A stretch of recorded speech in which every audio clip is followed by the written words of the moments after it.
Oke guys, welcome back to Cakradippa dalam pembahasan alur cerita BTTH Season 5 episode ke-55. Berhubung ada kabar kalau kayaknya minggu ini BTTH bakalan langsung tayang 2 episode, jadi kita langsung aja lah ya gas spoilernya, biar nggak penasaran banget gitu.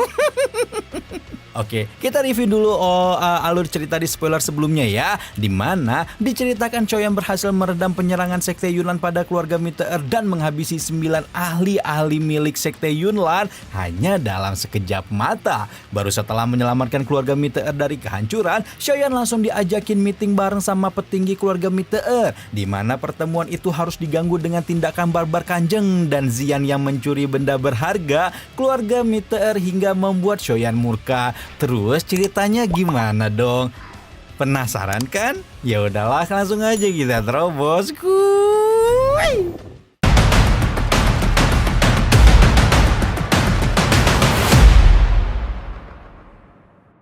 Choyan yang udah gak habis pikir sama perbuatan calon bininya langsung menatap penuh rasa bersalah pada Hai Bodong, mengembalikan kotak giok indah itu kepada pemiliknya sambil mewakili Medusa meminta maaf. Namun Om Hai Bodong yang melihat tatapan tajam tante langsung panas dingin, di mana tatapan itu jelas sekali menunjukkan jika Medusa menginginkan bahan obat di dalam kotak giok, hingga membuat Hai Bodong pun langsung tertawa canggung sambil meminta Choyan untuk menyimpannya. Hai Bodong juga dengan cepat menginstruksikan para penjaga untuk membawakan kursi saat melihat Medusa sedang berdiri di aula, karena meskipun Choyan mungkin berani meninggalkan wanita menakutkan itu begitu saja, dia tetaplah Kanjeng Medusa alias ratu bangsa ular yang pernah dianggap sebagai sosok paling menakutkan seantero benua.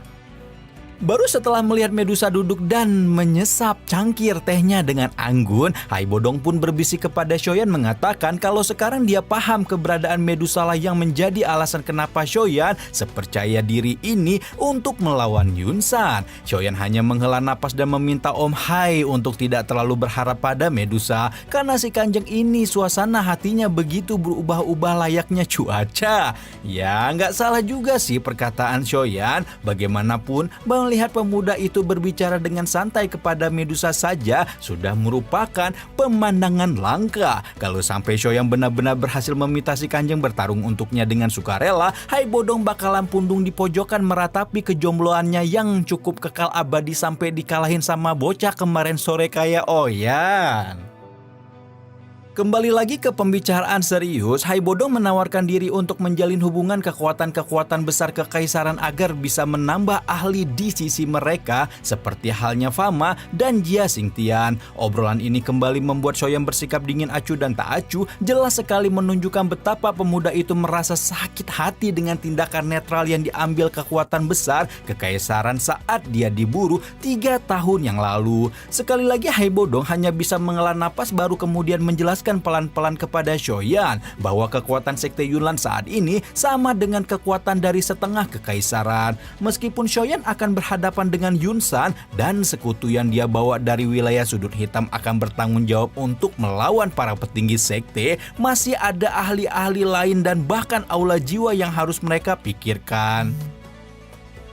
Sekarang Choyan menjadi cukup galau, apalagi setelahnya Shou-Ding turut memberi dukungan kepada saran Hai Bodong dan meminta agar adik bungsunya mau melibatkan kekuatan lain, terutama keluarga kekaisaran yang memang memiliki power paling gede setelah Sekte Yunlan saat ini. Berhubung orang-orang kepercayaannya sudah berkata demikian, Choyan pun akhirnya setuju dengan rencana Hai Bodong dan meminta bantuan sang kaisar es tersebut untuk berkomunikasi dengan kekuatan besar lain.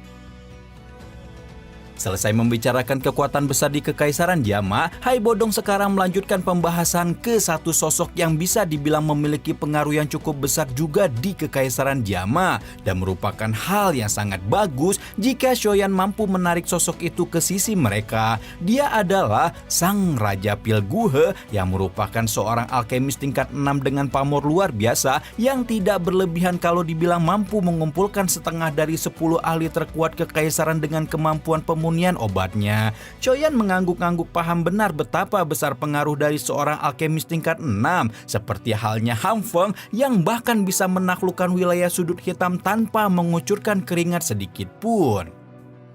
Untuk itu Haibodong akan meminta Fama untuk membujuk Guhe agar tetap netral karena menyingkirkan sang Raja Pil dari sisi Sekte Yunlan akan memberikan banyak keuntungan untuk mereka. Baru setelah membicarakan ini itu dalam waktu yang cukup lama, rapat pun dibubarkan dan Choyan meminta bantuan Haibodong untuk menyediakan tempat istirahat bagi pasukan sekutu. Sementara dia akan mengambil waktu sejenak untuk bertemu dengan keluarga Xiao yang tersisa bersama dua kakaknya. Beberapa saat kemudian, Xiaoding membawa kedua adiknya ke pelosok kota yang amat terpencil di mana di tempat itulah keluarga Xiao harus bersembunyi dan melanjutkan hidup meskipun telah mendapat perlindungan dari keluarga Meteor. Choyan merasakan kabut merayap di matanya saat melihat beberapa anak sedang bermain di dalam kompleks kumuh itu, menunjukkan tawar yang meskipun kematian seperti siap merenggut nyawa mereka kapan saja. Orang dewasa pun menunjukkan kewaspadaan luar biasa dan langsung menarik keluar senjata dari balik tubuh mereka saat melihat ada orang asing memasuki perkampungan. Namun suasana tegang dan penuh kekhawatiran itu sepenuhnya hilang saat mereka melihat Xiaoding dan juga Xiaoyan yang sedang mendorong kursi roda kakaknya. Kedatangan Xiaoyan itu segera disambut dengan luapan air mata kebahagiaan dari tetua ketiga dan seluruh anggota keluarga Xiao menyaksikan bagaimana tuan muda ketiga yang begitu mereka rindukan benar-benar telah kembali pulang. Tetua ketiga masih sempat mengucapkan maaf entah keberapa kalinya kepada Xiaoyan tentang perbuatan buruknya di masa lalu dan memastikan bahwa sekarang semua anggota keluarga yang tersisa akan mematuhi perintah Xiaoyan sebagai kepala klan yang baru. Di bawah paksaan kedua kakaknya dan juga tetua ketiga, Xiaoyan hanya bisa menerima jabatan kepala keluarga secara tiba-tiba ini dengan pasrah, membuat seluruh anggota keluarga mengeluarkan gelombang sorak-sorai memahami bahwa mereka baru saja mendapat kepala keluarga baru yang sangat bisa diandalkan. Xiaoyan juga sempat mengabsen jumlah anggota keluarga Xiao yang tersisa sebelum kemudian meminta Xiaoli untuk menyiapkan metode pelatihan bagi mereka agar keluarga Xiao tidak perlu hidup sembunyi lagi di masa depan. Xiaoli sama sekali tidak keberatan dan malah meminta Xiaoyan untuk menyerahkan masalah keluarga Xiao kepadanya dan Xiaoding karena dia tahu kalau adik ketiganya itu harus fokus mempersiapkan diri untuk menghadapi Sekte Yunlan. Bagaimanapun saat ini Xiaoyan adalah pilar yang menopang seluruh klan. Selama adiknya tetap berdiri, maka dia percaya kalau keluarga Xiao juga tidak akan pernah hancur.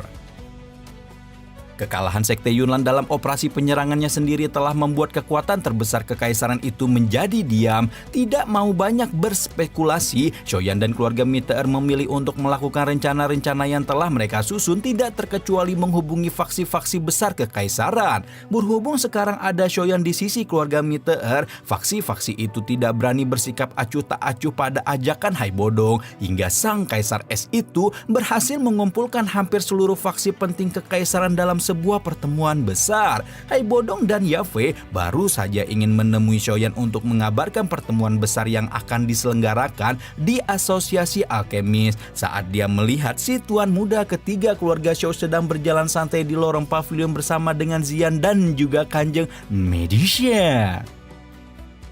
Sosok menawan Medusa secara otomatis menarik perhatian Mbak Yafei, membuat pemimpin keluarga Meteor itu tidak bisa menahan rasa penasarannya tentang identitas Medusa dan langsung mengeluarkan sedikit ungkapan sarkas untuk menunjukkan betapa sang ratu ular cukup cerdas karena terus mengekori pemuda semenarik Xiaoyan. Xiaoyan mungkin tidak menangkap maksud apa-apa dari perkataan Yafei karena masih bocil juga gitu kan, nggak ngerti gitu maksudnya apa. Namun Medusa merasakan sedikit nada permusuhan dalam nada wanita cantik di depannya, hingga akhirnya menciptakan emosi yang tidak dapat digambarkan dalam hati sang ratu ular. Apalagi setelah itu Mbak Yafei mengambil langkah provokasi dengan mengulurkan tangannya yang halus dan seputih salju untuk merapikan jubah Xiaoyan, melontarkan beberapa godaan kecil yang membuat Haibodong merasa panas dingin karena merasakan wajah Medusa semakin gelap, juga tidak tahan karena harus jadi obat nyamuk mulu di sekitar bocil fuckboy yang satu ini. Setelah Mbak Yafei hengkang dari lorong, Xiaoyan mengalihkan perhatiannya pada Medusa hanya untuk menemukan perempuan mempesona itu menatapnya tajam dan dingin sambil mengeluarkan beberapa sindiran yang membuat Xiaoyan bertanya-tanya kesalahan macam apa lagi yang dia perbuat hingga si Kanjeng itu kesal. Melihat Xiaoyan dilanda kebingungan, Haibodong hanya tertawa kecil dan mengacungkan jari ibunya kepada Xiaoyan, memuji betapa hebat kepakboyan pemuda itu hingga mampu menjinakkan ular betina paling menakutkan di benua semua yang membuat Oyan semakin dan semakin bingung lagi dengan apa yang terjadi pada tante-tante dan om di sekitar sini. Singkat cerita, obrolan antara Oyan dan Om Haibodong telah selesai dan mereka bersama-sama pergi ke asosiasi alkemis untuk menghadiri pertemuan. Shoyan menginjakan kakinya di bangunan asosiasi yang langsung membawa perasaan nostalgia mengingat beberapa peristiwa penting di masa lalu yang terjadi di tempat ini. Dia juga mengingat beberapa sosok yang meninggalkan kesan baik seperti Shome, sesama alkemis yang sempat mengikuti kompetisi bersamanya. Masih ingat kan? Shoyan menyempatkan diri untuk memberi bantuan saat melihat perempuan dengan kulit seputih salju itu mendapat beberapa masalah dengan alkemis lain bernama Aoba. Aoba tidak tahu dari mana cowok sok ganteng ini muncul dan mengganggu urusannya, namun alkemis pas-pasan itu akhirnya kicep saat dia memerintahkan para pengawalnya untuk menghabisi Shoyan, tapi malah balik digeprek hanya dalam satu kedipan mata saja oleh si pemuda sok ganteng. Tidak hanya itu, Shoyan akhirnya memutuskan untuk memberi Aoba sedikit pelajaran dengan menghempaskan tubuh si alkemis pas-pasan dengan telapak tangannya dan membuat Aoba auto terlempar dan memuntahkan seteguk darah dari mulutnya. Shome dan semua orang langsung meledek dalam keterkejutan melihat seseorang yang hampir menembus ranah Dadoshi itu bahkan tidak mampu menerima satu serangan dari sang pemuda berjubah hitam. Mohon maaf nih, Dadoshi kok sok keras di depan Oyan yang hobinya menggeprek elit-elit doang. Yang menjadi masalah adalah Aoba merupakan murid dari tetua asosiasi yang juga merupakan seorang alkemis tingkat 5 bernama Fuyan. Karena itulah tanpa pikir panjang Shome menarik Shoyan berniat mengajak pemuda itu untuk keluar dari gedung asosiasi. Sayang upaya Shome untuk membawa Shoyan pergi dari sana dengan segera menemui kegagalan karena beberapa saat kemudian terdengar suara dingin memenuhi area transaksi gedung. Diikuti dengan munculnya sosok pria tua dengan jubah alkemis dan lencana berbentuk wali dengan 5 riak bercahaya perak yang tidak lain adalah si Fuyan itu sendiri. Fuyan beringsut mendekati Aoba menanyakan siapa bajingan yang berani melukai muridnya seperti ini. Aoba langsung mengeluh dengan wajah sedih diiringi backsong ku menangis.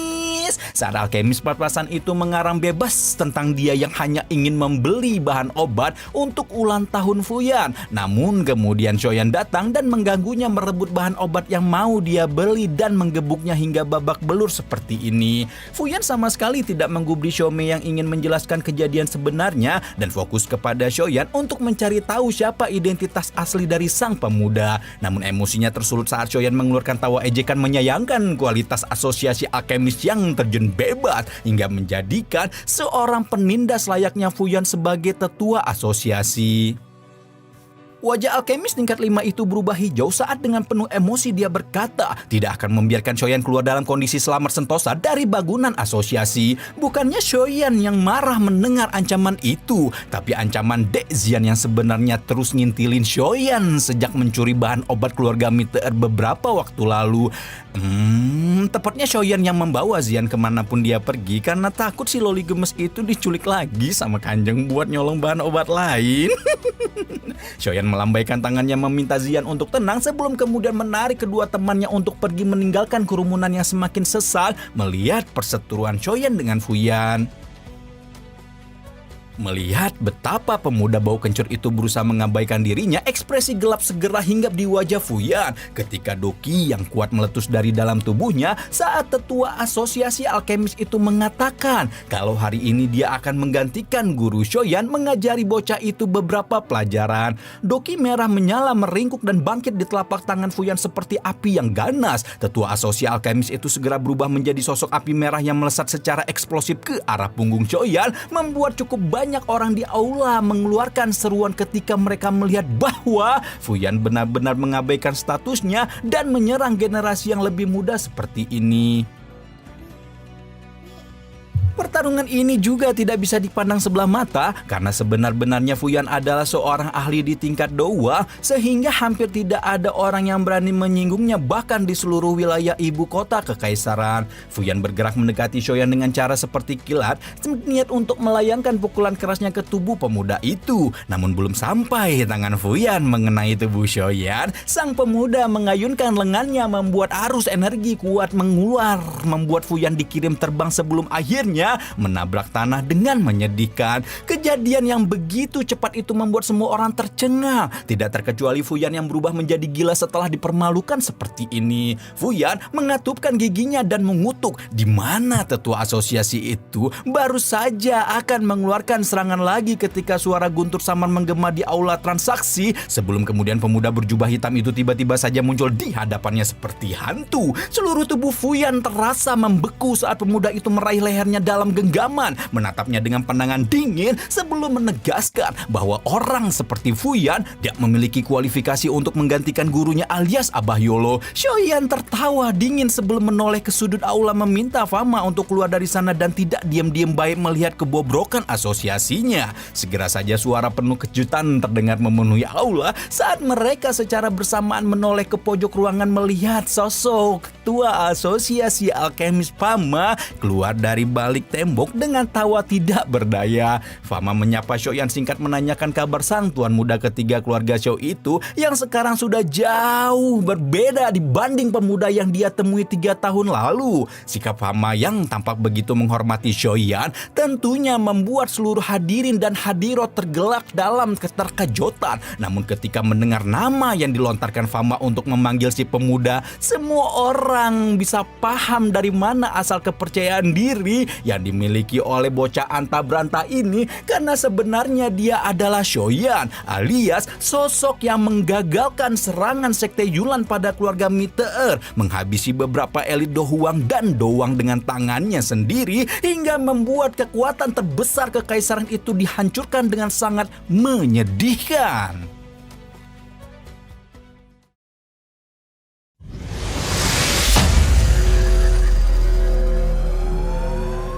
Edian, nah